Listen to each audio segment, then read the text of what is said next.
It seems that Isis was very much attracted to Osiris, and then they made a couple. They married that way. Nephthys, she had no much choice except to accept this Set, the god of evil. They lived for a while, but because of the evil in Set, he decided to commit the very first crime. He would invite his brother Osiris to a banquet, and he said, "Oh, my dear brother, if you fit in this box," and the box was made of gold, "I'll give you the box for free." Osiris, stepped in the box, and here comes Set, and he stabs him in the back, push him to the box, nail the box, and to the river it goes. Or he kills him and divide his body into so many pieces, 14 or 40, and scattered his body all over Egypt in order to stop him from coming back in a miraculous way. They were gods still, and they had their tricks. Then the two goddesses, they cry their dead, the very first death. Isis crying a brother and a lover, and Nephthys crying a brother and what turned to be a secret lover.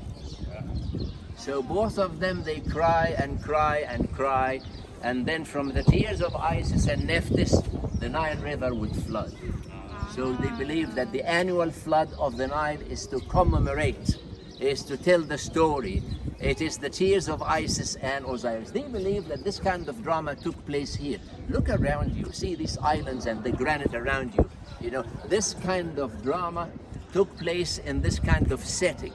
They believe that the gods lived here, and they believe that the murmuring water, that's around these rocks, it's simply flowing from spring under. And the Nile is also celebrating, Osiris. Osiris died, and because he's a god, he turned to be the god of the underworld.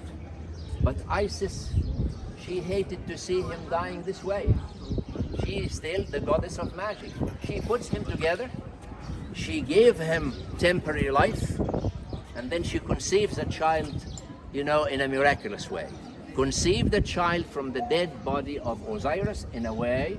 In another story it says that Osiris, she gave him a kind of erection, and then he masturbated, and then she impregnated herself. Anyway, the story is told in so many ways, but anyway, we see that she conceived the child after Osiris died, and she had to flee the south because the evil power of Set is still everywhere. She goes and she delivers the baby in peace in the north. This is God Horus, who turns to be the avenger for the father. So the good God dies, and then the bad God lives here. So we see another creation for another good God, which is the God Horus.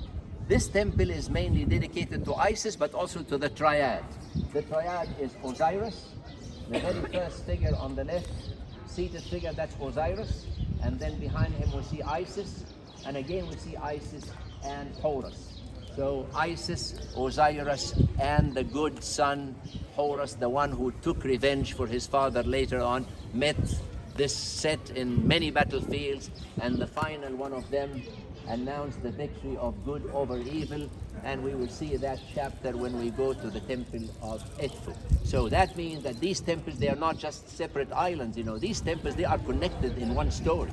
So Horus is worshipped 200 years, Horus is worshipped 200 kilometers further north, while Isis is worshipped here, and Osiris in Abydos. So each one of them has independent temple, but actually all of them, they shared in one drama or one story.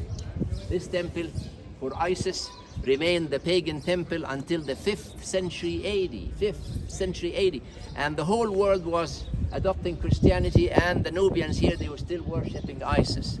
So the Roman emperor, scandalized of pagan island, pagan practices, he appoints a bishop here on the island, and in order to preach for Christianity. And the bishop was scandalized by the figures of the gods, the figures of the goddesses with their naked bodies. So he launched this selective work of vandalism. So many of figures of Isis have been chiseled away in the fashion of what you see, and the temple was turned into a Christian center. No wonder when we get inside you will see the cross, the Coptic cross being superimposed on the older, carving, on what was considered then